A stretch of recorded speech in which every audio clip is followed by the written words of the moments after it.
Madame, Monsieur, bonsoir et bienvenue à tous. Depuis 1996, la décentralisation est considérée comme un principe cardinal, fondateur, caractéristique de l'État du Cameroun. D'ailleurs, la Constitution du Cameroun, dans son article 1er, alinéa 2, définit le Cameroun comme un État unitaire, décentralisé. Mais depuis quelque temps, des observateurs font observer justement que cette décentralisation a du mal à se mettre en mouvement.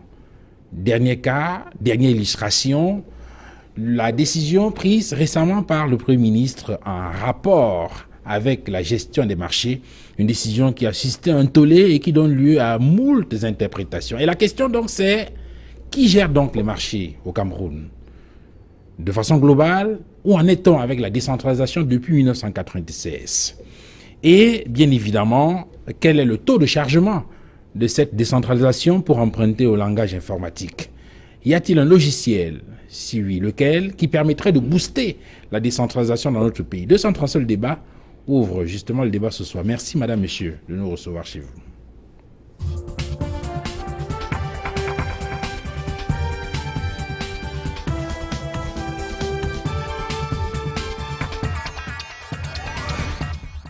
Sur le plateau de 237 le débat ce soir, Gabin Babagnac, bonsoir. Bonsoir.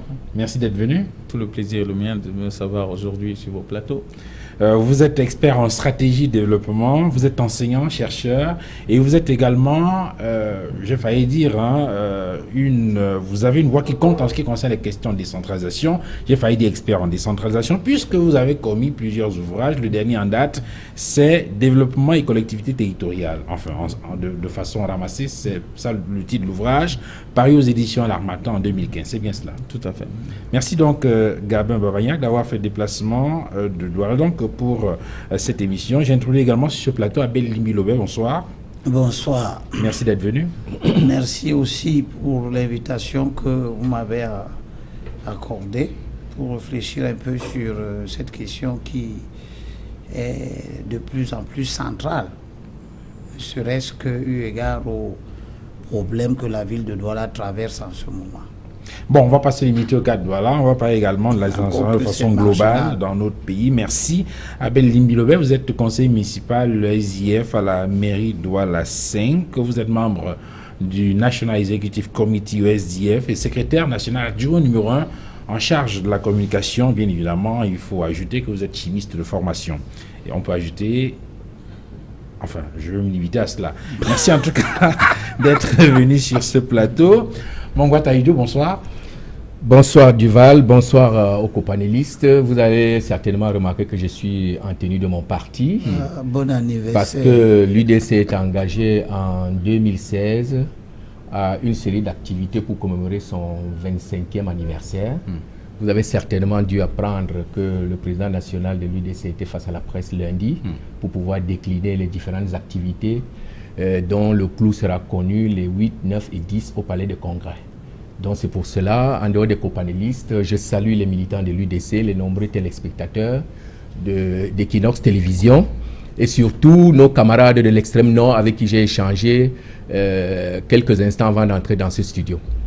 Merci Mongwa Taïdou d'être venu. Vous êtes conseiller municipal UDC à Douala 2e et secrétaire national en charge de la communication dans votre formation politique. Vous êtes en même temps membre du bureau politique. Merci également à vous d'être venu. Isaac et Samuel, bonsoir. Bonsoir Duval, bonsoir à tous. Merci d'être venu. Vous êtes donc, vous intéressez beaucoup aux questions de décentralisation. Vous publiez beaucoup sur les questions de décentralisation. C'est bien cela? C'est bien cela. Merci surtout Isaac. Je suis administrateur des collectivités territoriales décentralisées. La question de la décentralisation m'intéresse davantage. Merci donc, messieurs, d'être venus. Je commence peut-être avec vous, Abel Limbi-Lobé. Peut-être qu'avant de rentrer de façon détaillée dans le vif du sujet, pour voir où on en est avec la question de la décentralisation, il faut peut-être qu'on rappelle aux uns aux autres ce que c'est que la décentralisation. Comment vous comprenez ce concept? Bon, en général, pour l'élu que je suis, je dois d'abord comprendre ça absolument tel que les textes du pays la définissent. Sinon, chacun va aller dans son sens. Et puis peut-être on dira comment globalement cette philosophie est comprise de manière globale à travers le monde. Mais je voudrais commencer par l'inverse. C'est-à-dire que globalement dans le monde, c'est compris comment. Il s'est trouvé une époque où les États étaient très fortement centralisés, c'est-à-dire que le gouvernement du pays, c'est lui qui sait qu'il faut construire l'école au village qui se trouve à 450 km, c'est lui qui sait qu'il faut une adduction d'eau, et ainsi de suite, il faut construire une aire de jeu, etc. etc. Et donc ça s'appelait la centralisation. Oui, c'était ça présentait un certain nombre de handicaps, voilà, avec les lourdeurs que cela comportait. Voilà, c'est ça, parce que le ministre en charge, par exemple, du sport, il faut qu'il aille dans tous les villages. Bon, on a commencé par créer les administrations déconcentrées. Oui. C'est-à-dire, dans le cas du Cameroun, les délégations régionales, départementales, les délégations d'arrondissement. Mais il s'est trouvé aussi que dans ce mode de fonctionnement, les ressources qui financent tout le fonctionnement de l'État partent des différentes activités en termes d'impôts, etc., pour aller à l'État central. Et ensuite, il faut renvoyer ça dans les administrations déconcentrées pour que les gens commencent à exécuter. Donc c'était compliqué, c'était lourd, c'était l'un des facteurs d'inertie qu'on a reproché à tous les États d'ailleurs à travers le monde. Bien, beaucoup d'États ont évolué, certains ont choisi le modèle fédéral, et au Cameroun, on a choisi le modèle décentralisé. C'est-à-dire que le gouvernement a estimé qu'un certain nombre de missions devraient être exécutées par des autorités locales qui ont une compétence purement locale. Donc, que des gens de Dibombari, par exemple, s'occupent de la question de l'eau, de la question du ramassage des ordures de Dibombari, et que les gens de Yokadouma aussi s'occupent de la question du terrain de basket, du marché qu'il faut construire à Yokadouma, de la gare routière, et que le gouvernement, lui, s'occupe de nous trouver de l'argent à travers le monde entier, de nous représenter au monde, de défendre la sécurité nationale, etc., etc. Et surtout de veiller à ce que ce développement local ne puisse pas impacter négativement sur le développement national de façon globale. Oui, c'est-à-dire que ce développement local est une partie finalement du développement général. Alors, quand on a posé cette philosophie, il faut dire comment le gouvernement camerounais, lui, il a défini ça. On va y arriver. Isaac Essamé, sur la conception de la décentralisation telle que développée par Abei Milobet, cela vous convient-il? C'est vrai qu'il allait un peu plus loin en remontant même aux origines de la décentralisation, si vous voulez, les différentes formes d'organisation administrative qui ont précédé la décentralisation. Là, notamment insisté sur la centralisation qui était, je crois, le premier modèle. Une centralisation qui, par la suite, s'est fait accompagner par la déconcentration. Et puis, on est passé progressivement, semble-t-il, donc de cette forme de déconcentration vers la décentralisation. Est-ce que vous êtes d'accord avec les principes qu'il a énumérés pour caractériser la décentralisation? Sur la définition, déjà, dès qu'on dit décentralisation, on est dans une technique d'organisation administrative par laquelle l'État transfère une partie de ses compétences et de ses ressources aux collectivités territoriales décentralisées. Mais le dire comme ça ferait penser rien qu'aux communes et aux régions, au sens de l'article 55 de la Constitution. On préfère souvent dire aux collectivités décentralisées pour intégrer également les établissements publics qui relèvent de la décentralisation technique ou par service.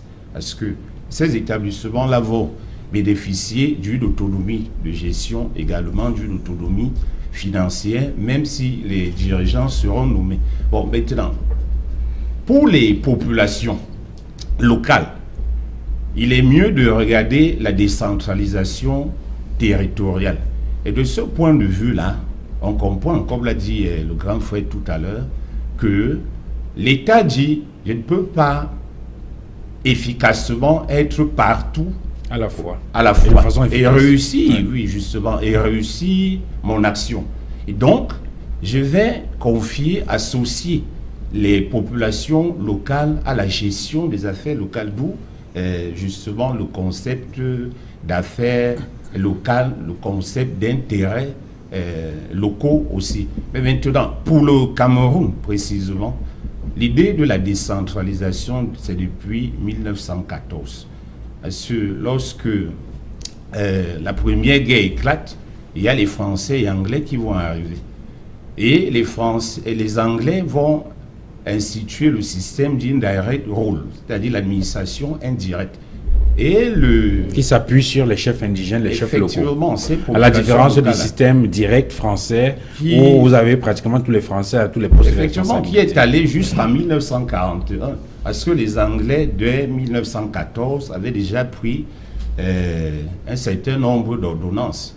Il y avait la Native Court Ordinance, la Native Authority Ordinance, et puis on est arrivé à la Financial Ordinance pour s'occuper des questions financières. Donc, 41 marque quoi?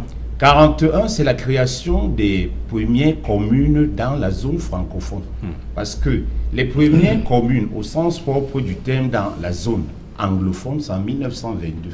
Or, dans la zone francophone, il y a un acte qui est pris le 15 juin 1941 et qui crée donc les communes, une à Yaoundé et une autre à Douala. Mais l'organisation communale même va suivre, effectivement, en 1974, avec la loi qui organise les communes au Cameroun. On va avancer comme ça jusqu'en 1987, où on crée les communautés urbaines et les réformes qu'on a observées à partir de 2004. Ce sont ces réformes qui, en réalité, captive le plus, mais il faut comprendre que cela a commencé bien avant. Parce que même lorsque la constitution du Cameroun vient rappeler que le Cameroun est un État unitaire décentralisé, comme on l'a dit, l'article 1er alinéa 2, il y avait déjà la décentralisation, mais pas au niveau où on le souhaitait. Et mais maintenant, on est même encore... Alors, et là, ça me permet justement de vous poser une question qui permettra peut-être de préciser votre pensée. Est-ce que le fait de créer des communes indique qu'on est dans la décentralisation? C'est déjà la base. Il faut créer les communes. Les communes... Parce qu'Abel Limi indiquait tout à l'heure, il a rappelé dans l'historique qu'il a développé que on commence un peu par la centralisation avec le pouvoir central qui s'organise, qui fait pratiquement tout. Mais on remarque avec l'historique que vous présentez, avec le bref aperçu historique, que les communes existaient déjà avant. Est-ce que l'existence des communes marque déjà un début de décentralisation? Sinon, pourquoi peut-on parler de centralisation d'abord, puis de déconcentration avant d'arriver finalement à la création des collectivités territoriales décentralisées qui peut-être permettent de voir effectivement comment cette décentralisation se met en marche? En matière de décentralisation ou même en matière d'État en général, dès que vous dites les communes, on est déjà dans la décentralisation. Mais maintenant, c'est à quel degré? Vous voyez, du point de vue historique, cela a été fait progressivement. Et d'ailleurs, il y a un autre principe qui dit que même maintenant, c'est-à-dire que tout ce qu'on peut relever comme limite ou comme faiblesse, l'État va vous dire, il y a un principe de mise en œuvre. La décentralisation, c'est la progressivité. Okay. Donc, on est en train de tendre vers un idéal, mais il faut vraiment travailler pour que les populations locales puissent véritablement en bénéficier. Mongwa Taïdjo, en tant qu'homme politique, comment vous percevez cela? Homme politique et surtout élu local? Disons que je préfère m'en tenir à la Constitution de 96, parce qu'en 1914, je n'étais pas là, et puis je n'ai pas tellement besoin de rentrer dans l'histoire. Si l'on s'en tient à la Constitution de 96, qui a consacré, ou si vous voulez, qui a fait revenir la Constitution, à la décentralisation, en la consacrant dans l'article 1, alinéa 2 de la Constitution, comme il a été dit, et à travers les différents textes qui s'en ont suivi à partir de 2004, je dois dire que tout ce qu'ils ont dit concernant la décentralisation, il y a un certain nombre d'éléments qu'il faut préciser, sans lesquels on ne serait pas en phase avec l'esprit de la décentralisation tel que précisé dans les nouveaux textes depuis 1996 et 2004, etc. Parce qu'il y a des choses qu'il faut dire. Lorsqu'on parle de décentralisation, c'est un système qui permet à une collectivité, etc., de s'administrer par elle-même. Mais il y a quelque chose qu'il faut préciser, c'est qu'il y a le problème des ressources. Il faut qu'il y ait la possibilité de disposer des ressources. Il faut qu'il y ait la liberté d'en choisir l'emploi. Il faut qu'il y ait la liberté de voter son propre budget. Évidemment, vous allez me dire que cette administration se passe sous le contrôle de la tutelle. Vous comprenez? Donc, il y a un certain nombre de dispositions qui, si elles ne sont pas mises en place, si elles ne sont pas effectives, on ne peut pas parler de la décentralisation, ou alors on parlera d'une décentralisation biaisée. Alors, Gabin Vamagnac, deux aspects. Le premier, c'est quels sont finalement les éléments qui permettent de voir que là, on est dans la décentralisation, qu'on est dans un État décentralisé. Parce que Monkwata Idio essaie d'indiquer qu'on peut parler de décentralisation. On peut clamer qu'on est dans un État décentralisé, mais s'il y a un certain nombre d'éléments qui manquent, il a insisté sur les ressources et surtout sur l'autonomie. L'autonomie, certainement par rapport à la tutelle. Est-ce que ce sont des éléments que vous prenez en compte dans l'analyse, dans la conception des caractéristiques de la décentralisation? Bien, merci. À l'entame de ce débat, j'aurais espéré que vous posiez la question de savoir à quel niveau se situe la décentralisation au Cameroun. Non, enfin on définit et puis on passe maintenant, à cette étape. En tant qu'enseignant-chercheur, quelqu'un qui a suffisamment développé des recherches dans ce domaine, je dirais tout simplement que la décentralisation, il faut la comprendre à deux niveaux. Premier niveau, il est le plan philosophique, c'est-à-dire déconcentration, transfert de compétences vers les collectivités, mais il y a une autre compréhension opérationnelle qu'il faut comprendre. En réalité, la décentralisation voulait tout simplement dire qu'on confère aux collectivités territoriales décentralisées de solutionner et de gérer les problèmes de subsistance, de manière à ce que l'État central puisse s'occuper, n'est-ce pas, des problèmes d'existence au regard, n'est-ce pas, des politiques publiques qu'on développe. Donc, parce qu'au regard de la proximité que les collectivités entretiennent avec les populations, on leur confère donc la possibilité de solutionner les problèmes de subsistance de manière à ce que l'État central, à travers les politiques publiques, s'occupe des problèmes d'existence. C'est-à-dire qu'au jour d'aujourd'hui, les problèmes qui sont liés à l'hygiène et salubrité, l'eau, l'accès à l'eau et l'électricité, la qualité de vie et tout ça, c'est ça, la décentralisation confère donc effectivement aux collectivités de pouvoir solutionner ces problèmes. La question aujourd'hui, c'est de savoir si sur le plan réglementaire ou alors sur le plan opérationnel, elles sont en capacité, n'est-ce pas, de développer ce genre d'activité. Je crois que tout le débat est à ce niveau, fondamentalement. Alors, Abbé Milobès, là nous amène donc, puisqu'on a jeté les bases, et on se met presque tous d'accord sur ce qu'on peut considérer comme la décentralisation des caractéristiques, est-ce qu'en prenant en compte ces éléments-là, on peut dire aujourd'hui qu'au Cameroun, on est dans la décentralisation ou en marche vers la décentralisation? Vous sentez cela? Au Cameroun, on est dans la décentralisation, même s'il y a des difficultés. Moi, je ne fais pas ce débat. Ce que je voudrais dire, parce que je croyais que ceux qui ont pris la parole un peu après moi allaient le dire, mais ils ont laissé planer cette préoccupation. Quand Samé retrace l'histoire, on voit qu'il existe des communes à une certaine époque. Déjà, ce n'est pas dans tout le Cameroun.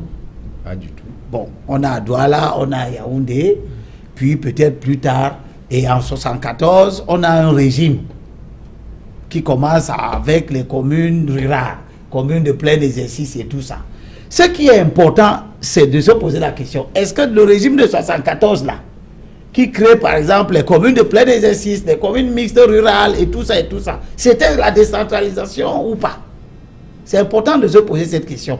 À mon sens, ce n'était pas la décentralisation. C'était une forme de déconcentration. Pourquoi? Parce que l'élément élection des dirigeants n'était pas en place. Et c'est ce que Aïdjo Bongouat a essayé de relever en disant il faut qu'il y ait certaines caractéristiques, ce sans quoi on n'est pas véritablement dans la décentralisation. Donc pour vous, le premier élément, ça doit être la désignation par élection de personnes. Mais c'est en cela que le test du Cameroun est important dans l'esprit, dans la philosophie. C'est-à-dire que la loi d'orientation de la décentralisation pose le problème de les modalités de dévolution des compétences. Ouais. Si les compétences sont dévolues par un acte administratif, vous êtes dans la déconcentration de l'administration générale. Ouais. Et c'est pourquoi ce que Esamé dit est important. Parce que les maires, à l'époque post-coloniale, ou bien dans les années 14, etc., il n'y avait pas de maire élu. C'était des préfets-maires, des sous-préfets maires. Vous aviez même, à l'époque de 1974, avec le régime des communes mixtes rurales, etc., ce que Aïdjo dit, vous aviez carrément des préfets qui assuraient les fonctions de maire, ainsi de suite. Alors, dans ce que vous voulez insister, ce que vous voulez dire, c'est que la première caractéristique, l'une des plus importantes, c'est la dévolution de pouvoir par élection. Tout à fait. C'est pourquoi l'article 2, l'article 4, de la loi d'orientation de la décentralisation dans son alinéa 2, cet alinéa devient central dans la précision de l'esprit de la chose. Et cet alinéa dit que les collectivités territoriales, on n'a pas mis décentralisé. Le législateur dit les collectivités territoriales s'administrent librement par des conseils élus. Okay. Donc, ça c'est bien compris. Important. C'est en ceci qu'à partir du moment où le pouvoir central, qui lui est censé être un pouvoir élu, admet qu'il y ait d'autres pouvoirs qui sont élus, qui sont chargés de prendre ce que M. Babagnac dit, en charge les préoccupations élémentaires, parce que ces pouvoirs élus de proximité. Voilà, sont à côté des populations. C'est à ce moment-là que la décentralisation devient effective dans son esprit. Très bien. Alors, moi, ce que sinon, le sous-préfet aussi est proche des populations. Hein. Sinon, mais puisqu'il n'est pas un élu, il n'est pas un acteur de la décentralisation. Alors, j'observe avant de la parole à Isaac Issamé que il y a peut-être... chacun a peut-être les éléments qu'il considère comme des éléments importants en ce qui concerne la conception et la décentralisation. Lui, il a insisté sur les ressources et l'autonomie. Lui, il a indiqué que dans la conception et la décentralisation, on doit, je veux dire, l'existence, les questions existentielles doivent être prises en compte par l'État, alors que les questions de subsistance sont gérées par les locaux. Et lui, il insiste sur la question de l'élection. Isaac Issamé, est-ce que, de ce point de vue... Non, c'est bon. Je voulais dire quelque chose par rapport à ça. D'accord. Parce qu'en réalité, une autre dimension de la décentralisation, c'est de confier le pouvoir à l'individu qui est un citoyen dans une population définie. En réalité, la décentralisation, c'est le transfert, c'est-à-dire que c'est une démarche qui consiste à positionner l'individu, le citoyen dans une population comme étant acteur et bénéficiaire de la décentralisation. C'est un peu ça, c'est-à-dire que le maillon final, c'est-à-dire que le maillon, si on peut caricaturer, c'est la décentralisation de façon opérationnelle, ça veut tout simplement dire transfert de compétences vers les localités. J'insiste sur la notion de localité. Et transfert des localités vers les exécutifs de communautés et de communes. Et enfin, transfert des exécutifs de communes vers les populations. En réalité, c'est d'où le débat qu'on va mener tout à l'heure, c'est-à-dire qui gère le marché ou pas. En réalité. Absolument. Le marché de demain, par définition, au regard de cette compréhension opérationnelle décentralisée, sera fabriqué et exploité par des populations, un groupe de populations, pas des individus. C'est ça la décentralisation fondamentalement. C'est-à-dire qu'il positionne, il met en exergue l'élément fondamental, c'est-à-dire l'individu dans une population qui est à la fois bénéficiaire et acteur. C'est-à-dire quelqu'un qui s'investit pour que sa localité puisse se développer en tenant compte, n'est-ce pas, de son programme de développement personnel. Oui, mais M. Babagnac, si vous vous en tenez à ça, moi j'aimerais vous poser la question. Le délégué d'arrondissement de l'agriculture, par exemple, est-il, en votre sens, à partir du moment où il est compétent pour s'occuper des problèmes du développement agricole de sa localité, là où il est-ce que vous le considérez comme un maillon de la décentralisation ou une autorité déconcentrée, ou bien une autorité simplement déconcentrée? Je veux répondre. C'est-à-dire que si le débat d'aujourd'hui va dans le sens de questionner ce qui est fait, je crois qu'on aura raté, parce que c'est un débat comme celui-ci, doit être pédagogique.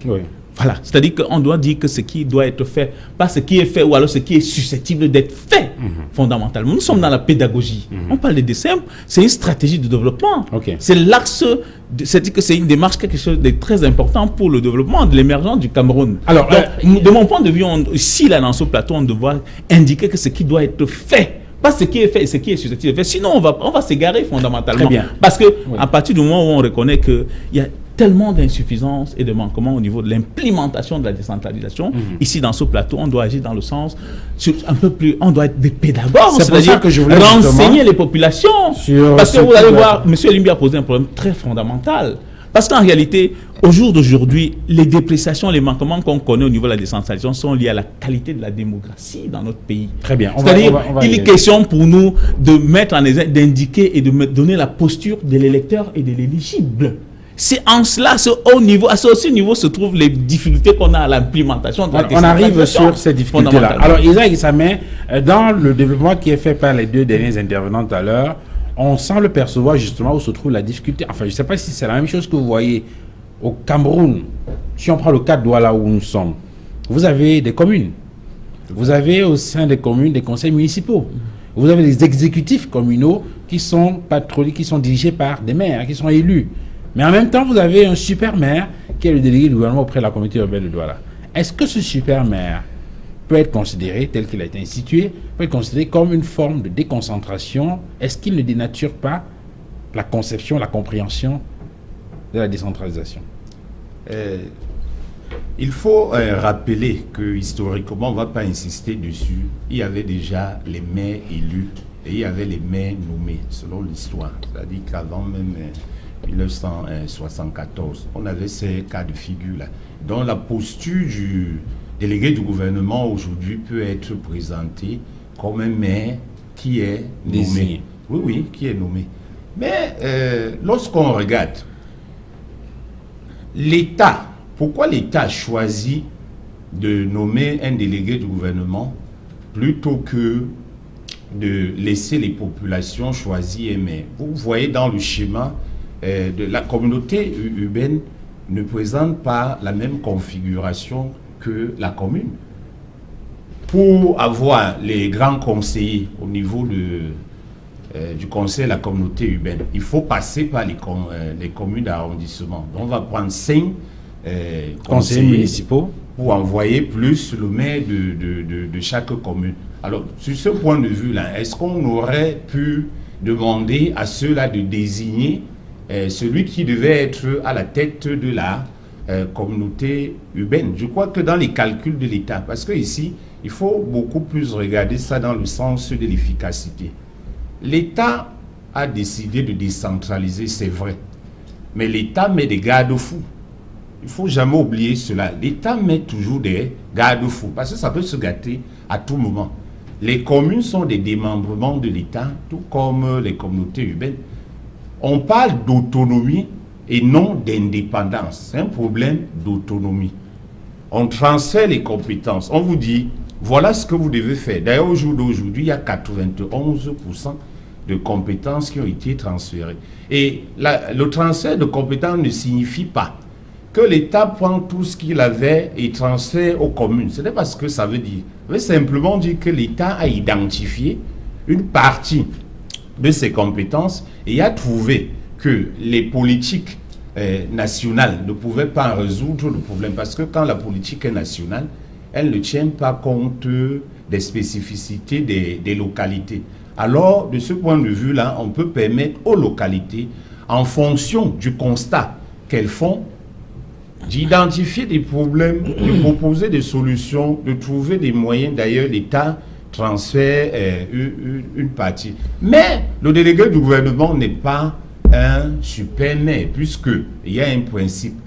Aucune collectivité décentralisée n'exerce la tutelle sur les autres. Donc ce n'est que de fait que cela se passe, puisque on se rend compte que la communauté urbaine est plus musclée que les communes d'arrondissement. Alors, Mongwa Taïdio, est-ce que ce n'est pas cette difficulté à bien comprendre la notion de transfert de compétences qui débouche sur les polémiques comme celles qu'on a observées il y a quelque temps sur la question, par exemple, de la gestion des espaces marchands? Il y a eu une décision du Premier ministre récemment qui fait polémique sur la question justement de la gestion des espaces marchands. On sait qu'à Douala, par exemple, les communes d'arrondissement font savoir depuis quelque temps que ce sont elles qui doivent normalement gérer ces marchés. Et pendant ce temps, la communauté continue, je veux dire, de gérer un certain nombre d'espaces marchands. Est-ce que ce n'est pas la difficulté ne se trouve pas de votre point de vue au niveau de la compréhension de la notion du concept de transfert des compétences? Oui, je vais répondre à votre question, Duval, mais avant, permettez, quand j'ai suivi M. Babagnac, je dois dire que le premier élément d'implémentation de la décentralisation, c'est les textes de loi. C'est la loi, c'est les textes. Mais malheureusement, dans un contexte démocratique, il y a 3 éléments pour que les lois s'arriment à la donne. Il y a l'esprit de la loi, il y a la lettre de la loi et il y a l'implémentation de la loi. Vous comprenez? Mais, par exemple, avec mon voisin d'en face, je ne suis pas d'accord. Monsieur Isaac Essa, je ne suis pas d'accord quand les experts parlent de transfert de compétences. Moi, je suis un acteur de la décentralisation. Si je prends simplement le cas des BIP, il n'y a pas de transfert de compétences. C'est un transfert de projet qu'on envoie dans les communes, que l'État central envoie dans les communes. Je vous donne un exemple très simple, parce que moi, je ne vais pas rentrer. Imaginez-vous, on vous envoie un carton. On vous dit, bon, dans le carton, il est stipulé exactement ce que vous devez faire. Donc le maire lui-même, qui est l'acteur central au niveau de la localité, n'a pas de choix. C'est pour ça que je parlais tout à l'heure de la liberté de disposer de l'emploi des ressources. Mais vous comprenez ça comment? La notion de transfert, vous la comprenez comment? C'est un transfert de projet à l'heure qu'il est. On ne transfère pas les compétences. Transfert de compétences, revenez à faire quoi? Le transfert des compétences, d'abord en ce qui concerne les ressources. On est tous d'accord que, si on prend l'exemple de ce qui se passe ailleurs, par exemple au Maroc ou à côté de nous, le budget des collectivités territoriales décentralisées devait faire partie intégrale du budget national. Ça ne devrait pas être des ressources au compte-gouttes que le ministère, les projets au compte-gouttes que le ministère transfère aux communes. Je ne comprends pas très bien, ça dit quoi concrètement? Je vous donne un exemple simple. Oui. À la commune de Douala 2e, oui, en début d'exercice, quand on parle de compétences, par exemple du ministère de l'éducation de base, oui, ou du ministère des enseignements secondaires, à transférer des compétences à la mairie de Douala 2e, en fait, ce ne sont pas les compétences, ni les ressources. On transfère le carton. On lui dit, bon, vous allez construire 2 salles de classe à tel endroit. Okay. C'est ce que j'ai dit. Donc, le maire, du coup, qui reçoit ce carton, le maire n'a pas la possibilité de faire autrement. Vous ne pouvez pas changer l'objet de ce à quoi le carton est destiné. Donc, en fait, ce sont des projets déjà désignés au niveau des ministères qui sont transférés pour application, pour implémentation, pour réalisation au niveau des communes. Ok. Et justement, quand je parle de la loi, c'est le même problème avec le décret du PM, pour revenir à votre question. Non, vous reprenez la question tout à l'heure. Puisque là, au VMRECH, on permet aux autres de réagir, et puis on revient à la question tout à l'heure. Alors, Gavin Vagnac, ça veut dire donc qu'il y a un problème au niveau de l'implémentation, bien la compréhension de la loi? Non, à la fois de la compréhension et de l'implémentation de la loi. Okay. Transfert de gouvernance, ça voudrait dire une chose simple, donner la possibilité à une CTD de concevoir ses projets, de les mettre en œuvre, de les suivre et de les évaluer. Une CTD, c'est une collectivité territoriale décentralisée. Transfert de gouvernance, c'est pas une passation, c'est pas donner la possibilité à une collectivité sur le plan administratif de passer un marché. C'est de concevoir de par son environnement, de par sa situation économique et socio-culturelle, de concevoir des projets de développement, de les mettre en œuvre, de les suivre et de les évaluer. Et à partir de ce moment-là, vous ne donnez pas la possibilité à une collectivité de concevoir, à partir, n'est-ce pas? Parce que la décentralisation, par définition, vient résoudre le problème d'endogénisation des concepts de développement. Il s'agit de tenir compte de son référentiel économique et socio-culturel, n'est-ce pas, pour se projeter dans l'élaboration des projets, où vous avez la capacité de concevoir, de mettre en route et de suivre des voyages. Au jour d'aujourd'hui, il ne se passe pas quelque chose qui ressemble à cela. Bon, maintenant, pour revenir, n'est-ce pas, à la problématique qui est liée aux élus, c'est-à-dire aux délégués du gouvernement, au maire, je vais tout simplement dire que le développement est une construction.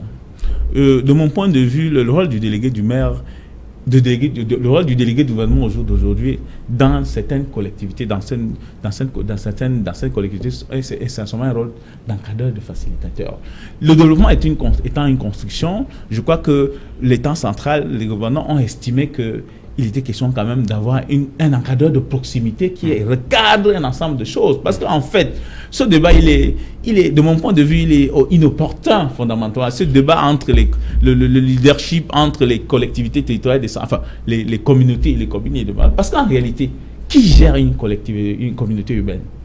La question est là. Parce qu'au jour d'aujourd'hui, on ne regarde que le délégué du gouvernement ou le maire. C'est pas ça. Quand on parle de gestion d'une collectivité territoriale décentralisée, on parle des équipes de communauté et des équipes de communes. La question, c'est de dire qui gère la communauté. C'est un ensemble de grands conseillers qui prennent des décisions, c'est-à-dire qui viennent des communes. C'est-à-dire qui viennent des communes. Une commune comme celle de Yaoundé, c'est 7 grands conseillers plus le maire, multiplié par 7. C'est des gens qui viennent s'asseoir pour décider des grands projets. Donc en réalité, on n'a pas focalisé sur le délégué. Ce débat sur la gestion des marchés, en fait, de mon point de vue, d'ailleurs que c'est une procédure d'urgence, parce qu'on est toujours en urgence au Cameroun. Le Premier ministre a pris une décision d'urgence, en réalité qui n'a aucun fondement, qui n'a pas un esprit, il n'y a pas d'esprit derrière, parce qu'en réalité, sur les textes, c'est clair que c'est les équipes de communauté qui valident les projets. Et deuxième chose, sur le plan opérationnel, comment vous pouvez demander à un individu qui hier, il est emprunteur, il a contacté un projet, il a contacté un financement pour réaliser un marché. Du jour au lendemain, vous lui dites, désormais, c'est de telle personne qui gère. Comment ça se passe? Il faut un temps, il y a un cadre, il faut un environnement juridique pour organiser tout ça. Donc, en fait, de mon point de vue, le problème au Cameroun, c'est l'implémentation, c'est le respect des textes. Alors ça, parce que quand on regarde bien la façon dont gérer une commune sur les textes, on ne devrait pas avoir des problèmes, des conflits entre les maires et les délégués du gouvernement, puisque ce sont eux qui décident de tout.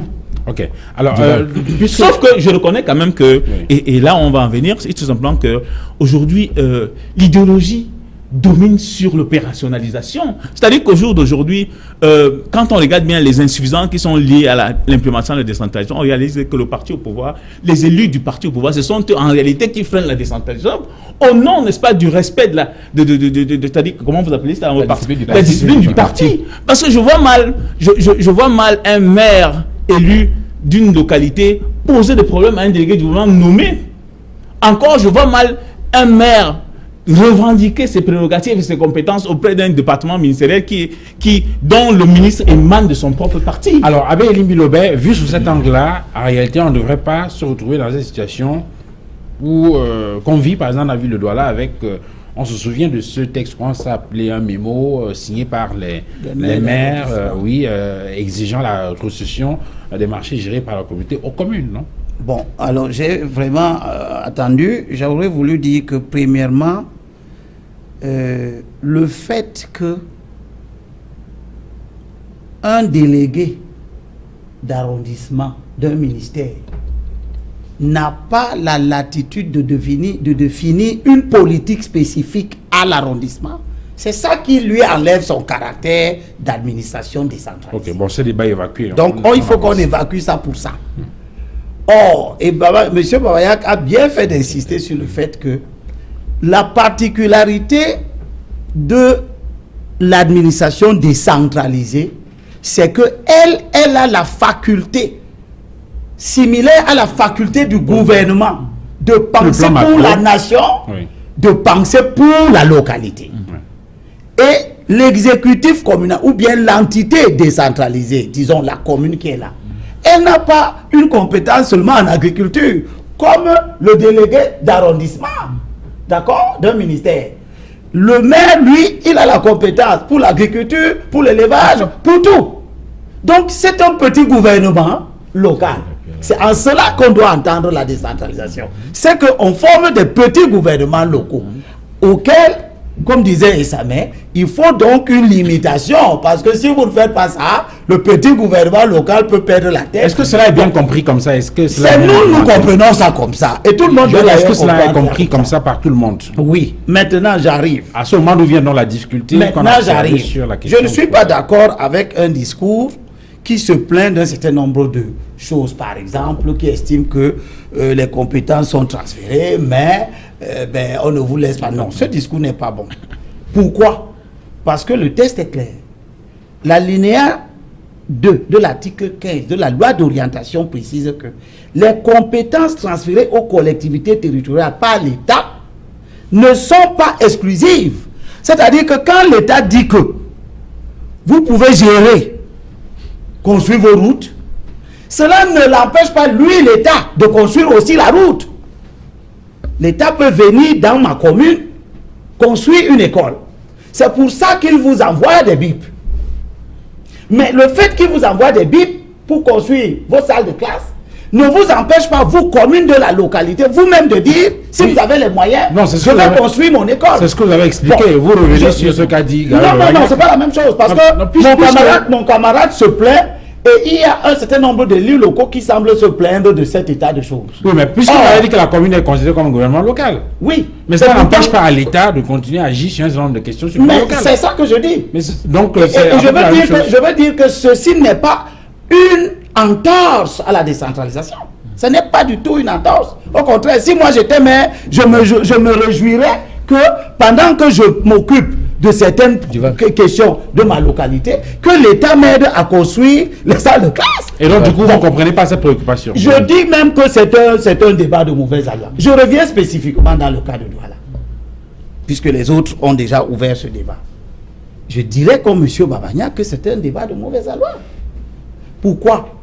Parce que premièrement, les communes d'arrondissement sont des émanations de la communauté urbaine. Je vais vous donner le texte qui crée la communauté urbaine, par exemple, de Douala. Pour voir.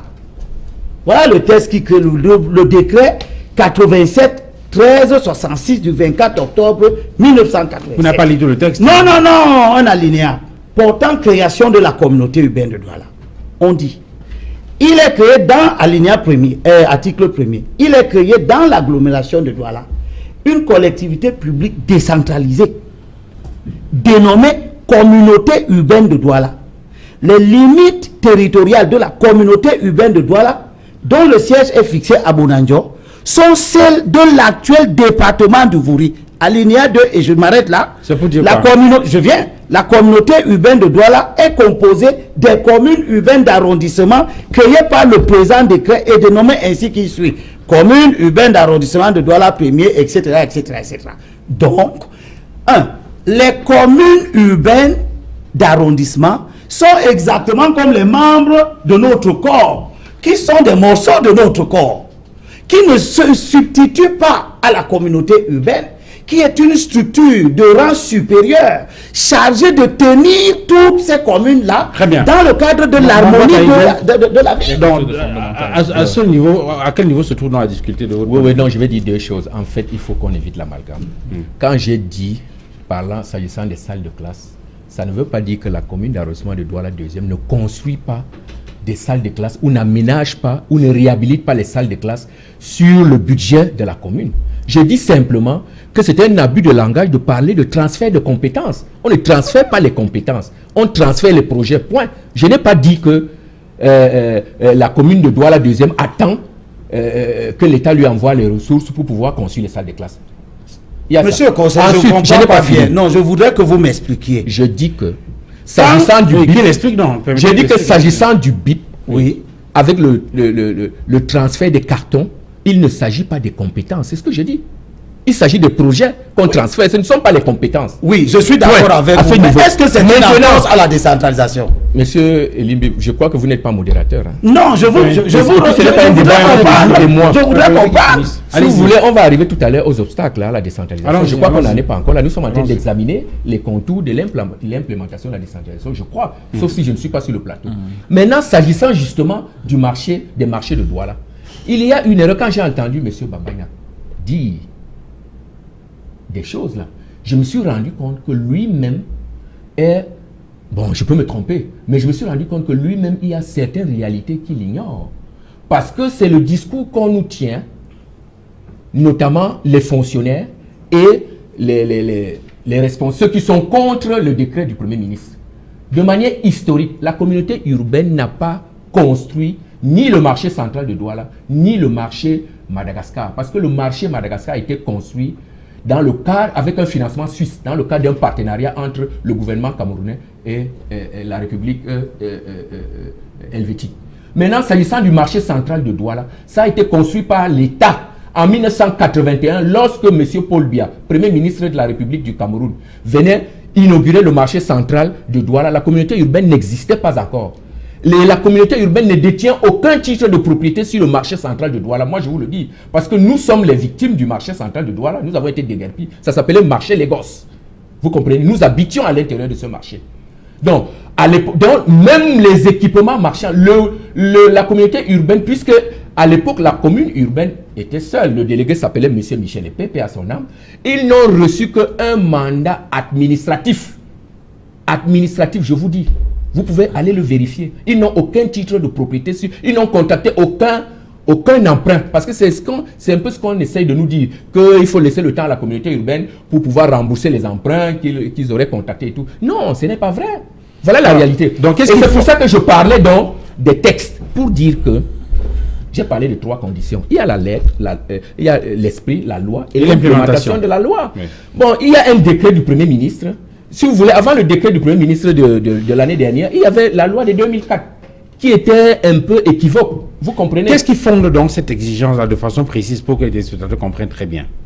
L'exigence des maires. Oui, il s'agit de ce que la communauté a. Il s'agit simplement d'appliquer la loi. Il s'agit. Écoutez, je vais vous faire une anecdote. Oui. Je vais vous faire une confidence. Aujourd'hui, à la mairie de Douala 2e, nous avons reçu monsieur le gouverneur de la région du littoral.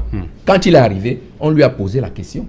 On lui a posé la question s'agissant du décret du PM. Pourquoi est-ce que le décret n'est pas appliqué? Vous savez ce que le gouverneur a répondu? Je le dis ici sur le plateau et de manière officielle. Monsieur le gouverneur a dit que le MINAT s'était saisi du dossier et qu'il y a des solutions qui sont en cours, qui vont sortir, que lui n'est pas au-dessus du MINAT. Bon, moi je dis simplement que est-ce qu'un décret du PM a besoin encore d'un arrêté du ministre de l'AT pour pouvoir être... Je pense que le décret est un décret d'application. Avant, quand il n'y a pas de décret, la loi était là. Alors, c'est très important qu'on s'exprime là-dessus parce qu'il y a beaucoup de contre-vérités.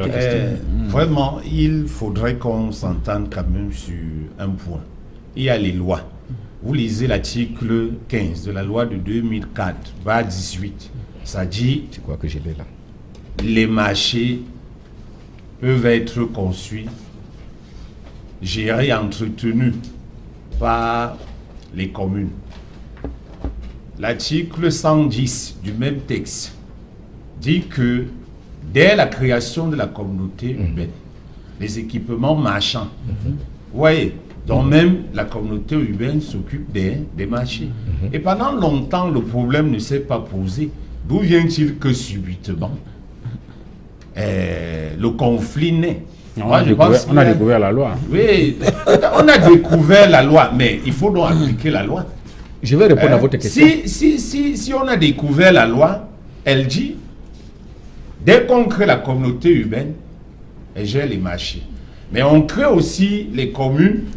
Les communes vont gérer les marchés. Maintenant, c'est de savoir quel type de marché, en ce moment-là, il faut qu'on commence à réfléchir là-dessus. Quel type de marché la communauté urbaine peut gérer? Quel type de marché les communes d'arrondissement peuvent gérer? À mon avis, je pense que quand on parle de marché central, ce n'est pas le marché d'une commune.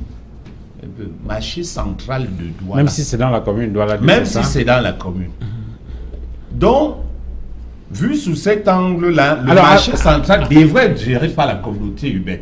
Mais les autres marchés qui existent déjà peuvent être gérés par les communes. Mais à ce moment, on s'appuie sur quoi? On s'appuie sur quelle disposition? C'est la loi, mais il faut justement être réglementé. Tout à l'heure, il disait que quand il y a un décret, en matière de transfert de compétences, la loi est claire. Le Premier ministre prend le décret qui indique les modalités de transfert. Le ministre en charge des compétences transférées va prendre un arrêté pour indiquer les modalités d'exercice des compétences qui ont été transférées. Peut-être les textes administratifs peuvent donc apporter des précisions à la loi lorsqu'elle n'est pas totalement claire. On ne va pas remettre à ce niveau la thématique du jour, à ce niveau de caniveau véritablement. C'est-à-dire que quand on parle de marché, quand on parle de marché, c'est très diminutif quand on vient de débattre sur la décentralisation. Je vous en prie, je crois que élevons un peu le niveau pour dire quelque chose de fondamental. C'est-à-dire qu'aujourd'hui, on peut connaître des manquements et des insuffisances au niveau, n'est-ce pas, de ce transfert des compétences au niveau des collectivités territoriales décentralisées, mais il y a quelque chose de très important dont les collectivités doivent s'approprier, les prérogatives. C'est-à-dire que la décentralisation suppose un transfert des compétences, mais donne des prérogatives à la collectivité territoriale décentralisée. Et cet ensemble de prérogatives peuvent permettre aux collectivités de vivre du produit de l'activité fondamentalement. Je vous donne un exemple simple. C'est-à-dire qu'au jour d'aujourd'hui, vous arrivez à Yaoundé, vous voyez que de plus en plus les gens garent en se regardant dans les yeux. C'est-à-dire qu'aujourd'hui, on ne gare pas n'importe comment. C'est tout simplement parce que le délégué du monde de cette localité a décidé que désormais, quand vous avez mal garé, vous êtes pénalisé. C'est une prérogative. C'est-à-dire qu'au jour d'aujourd'hui, les gens sont... On a congru, n'est-ce pas? Donc du coup, il y a... La prérogative des actions sur les compétences.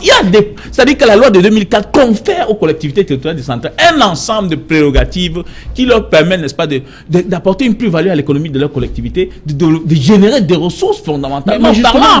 Donc, au jour d'aujourd'hui, le seul manquement qu'on reproche au niveau du prérogative, c'est peut-être la réglementation, la légifération, n'est-ce pas, de ces compétences, parce que la décentralisation, c'est aussi ça, à la fois un transfert de compétences, mais la loi de 2004 organise autour d'une collectivité un ensemble de prérogatives lui permettant de solutionner les questions de survie, les problèmes d'hygiène et de salubrité, les problèmes de qualité de vie fondamentalement. Donc si on rentre ici dans un débat où on va parler de marché, etc., c'est quand même assez diminutif fondamentalement. C'est l'administration, mais je relance justement les réducteurs. Non, pas réducteur. Je vous en prie, s'il vous plaît. Je relance Gabin sur la question. Peut-être pour montrer la pertinence de la question. C'est justement un terrain sur lequel on peut apprécier la façon de comprendre et, je veux dire quoi, d'appréhender cette notion de décentralisation. Tout à fait. Parce qu'effectivement, vous avez pris le cas de la gestion des parkings et tout cela. Il parle de transfert de compétences. La question que moi je veux poser, est-ce que justement, il n'y a pas une difficulté au niveau de la compréhension de cette affaire? Parce que les mairies également pouvaient penser à s'arroger ce droit de la gestion des parkings et tout ce qu'on peut imaginer. Qu'est-ce qui fait la différence entre les attributions, si vous voulez, les prérogatives de la commune et de la communauté, et bien sûr la gestion justement de ces questions-là? Comment on fait pour éviter ce type de conflit et mener une décentralisation qui permette effectivement aux populations de pouvoir bénéficier des ressources qui sont collectées, si vous voulez, dans leur environnement immédiat? Je vais m'excuser pour cela, mais ça va me permettre, ma réponse va nous permettre de sortir de cette thématique, de ce débat-là, de le joindre, de le mettre en convergence avec les autres la questions, démocratie. Oui. C'est-à-dire qu'au jour d'aujourd'hui, quand on a posé ça, quand vous avez dit ça, on comprend bien qu'il faut questionner la qualité de l'élu et de l'électeur. Tout est là-dedans. C'est-à-dire que c'est extrêmement important. On revient à cela. En réalité, aujourd'hui, la décentralisation au niveau de la qualité de la démocratie que nous avons aussi chez nous, la posture de l'élu et de l'électeur fondamentalement. C'est-à-dire qu'aujourd'hui, l'électeur n'a pas une démarche idéologique. L'électeur, c'est quelqu'un qui est coopté, c'est caporalisé pour élire un individu pour lequel il n'a pas une lisibilité sur son programme, son programme politique. Moi, je pense que quand on a dit ça, et très rapidement, il faut définir qu'est-ce que c'est un leader politique. Nous avons des leaders politiques ici aujourd'hui. Sur le plan pédagogique, c'est important de dire qu'est-ce qu'un leader politique. Ça nous ramène à cela fondamentalement. C'est-à-dire que le leader politique, par définition, c'est quelqu'un qui a une carte d'identité, qui a un programme de développement personnel, qui met en convergence avec les ambitions de développement de la cible dans laquelle il veut développer sa politique. Et ça, on ne le ressent pas encore très bien. Deuxième chose, l'électeur, c'est quelqu'un qui essaye qui s'approprie, qui internalise, qui instrumentalise un programme politique d'un individu à son compte. C'est là l'essence même de la décentralisation, parce qu'en fait, ça veut tout simplement dire qu'à un moment donné, parce que j'ai lié un individu, moi-même je deviens un acteur et un bénéficiaire, n'est-ce pas, de ce qu'il peut développer par rapport à ça. Donc, au jour d'aujourd'hui... Mais est-ce que là, vous ne rejoignez pas Abel Limbi, justement, qui indiquait que l'un des éléments fondamentaux dans la compréhension de cette notion, c'est la désignation par élection? Tout à fait. C'est-à-dire que moi je pense que c'est la décision. Pour qu'on fasse la différence entre la déconcentration et la décentralisation. C'est-à-dire que vous comprenez bien que par décision, par élection, je veux dire que si on enlève les 14 collectivités territoriales décentralisées qu'on a ici, au Cameroun, les collectivités communautés, on a quand même des communes. La question de se dire, la question de savoir est-ce que ces communes s'approprient donc tout ça, tout est là-dedans. Donc il ne faut pas qu'on soit figé sur les communautés. Oui, ce que je vais être très précis. Le test qui fait problème, le voici.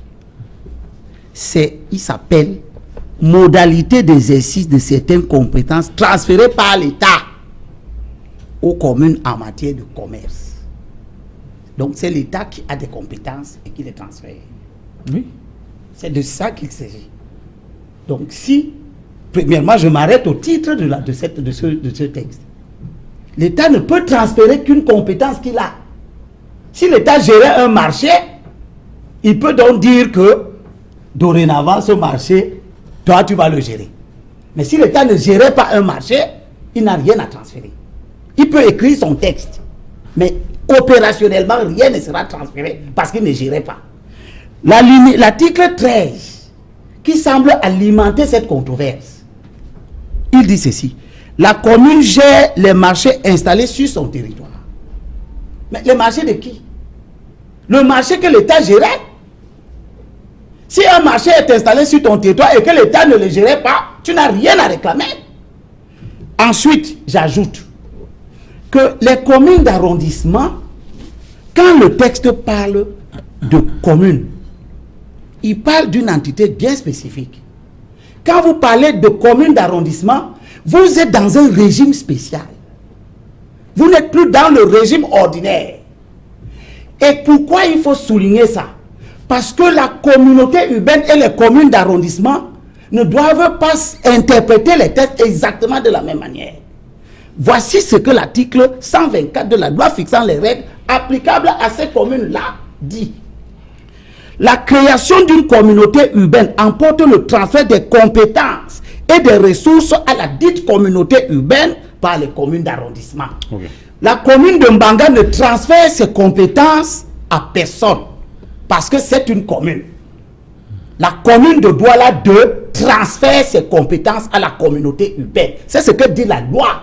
Ça peut ne pas être bien, ça peut ne pas nous plaire, mais sachez que lorsque le Premier ministre parle de commune, à Yokadouma, ce qu'il dit s'applique, à Douala, ce qu'il dit va s'appliquer à la communauté urbaine.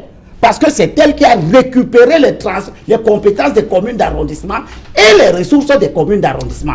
Donc je rejoins M. Babagna pour sortir, pour dire que vous voyez très bien que le problème là n'existe qu'à Douala. Et à Yaoundé aussi.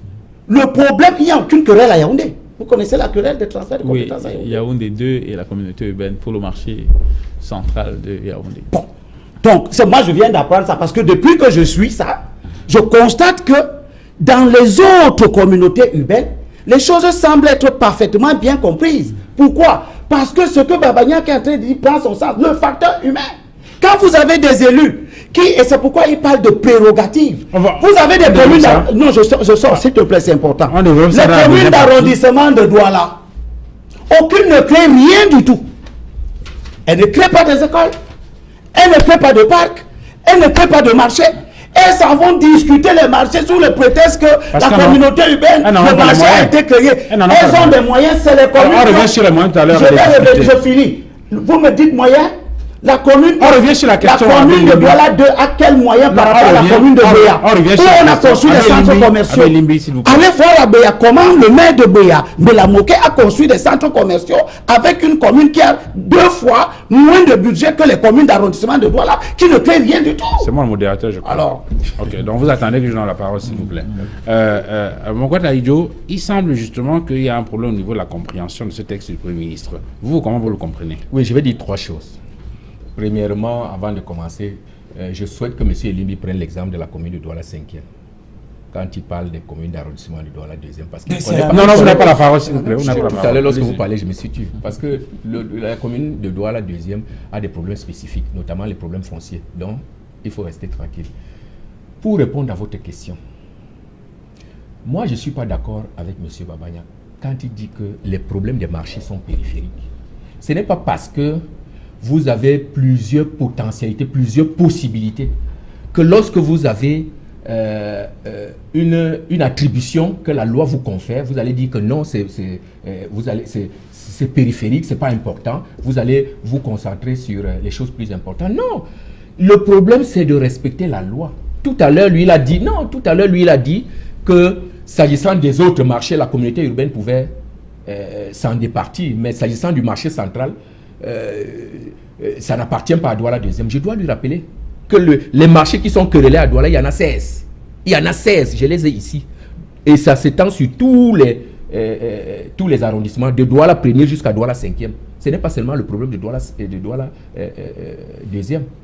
Il y a par exemple le marché Mbopi, le marché Sandaga, qui ne sont pas des marchés centraux. Si je puis m'exprimer ici. N'oubliez pas, c'était une proposition de sortie. Non, je suis en train de revenir.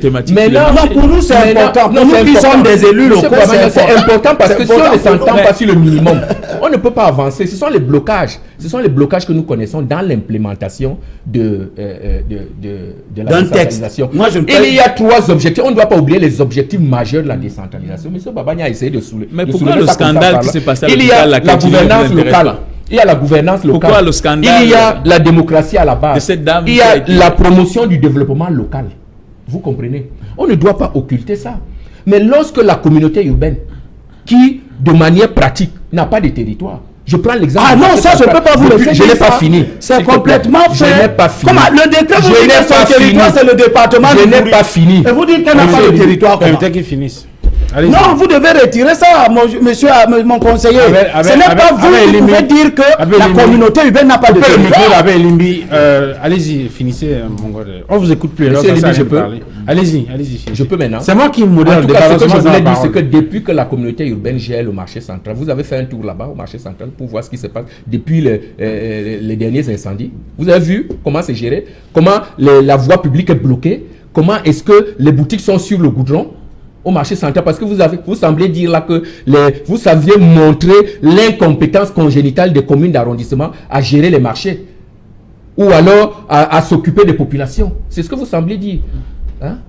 Mais je dois vous dire que le problème des marchés, c'est un problème de respect des textes. Parce que le texte que vous avez là, je ne sais pas combien d'articles ça comporte, mais il n'y a aucun article qui parle de communauté urbaine. Aucun article. Le mot commune est repris là-bas 15 fois. Et il n'y a nulle part là-dedans commune d'arrondissement. Une commune d'arrondissement est une commune, s'il vous plaît. C'est une commune, à ce que je sache. Non. C'est pas une communauté. C'est une commune à régime spécial. S'il vous plaît, il faut qu'on évolue. Moi, la question que je vais poser pour qu'on avance, Gabin Vavagnac, c'est finalement, quelles sont, de votre point de vue, les difficultés dans l'implémentation, dans la réalisation de la décentralisation? Vous avez ouvert une brèche tout à l'heure, vous avez commencé à développer tout à l'heure en indiquant qu'il y a une première difficulté qui serait de l'ordre des ressources humaines avec la qualité des élus et peut-être même au départ la qualité des électeurs. Oui, la première chose, c'est la compréhension même de ce que ça veut dire la décentralisation et par ricochet la politique. Vous voyez, nous avons des hommes politiques aujourd'hui sur le plateau, mais ils ne parlent que de marché, c'est-à-dire de tout ce qui est rentable. Oui, parce qu'il y a un problème de ressources aussi, s'il vous plaît. Une collectivité, un non-politicien, c'est quelqu'un qui s'investit sur le développement de l'individu, de l'être humain. Le développement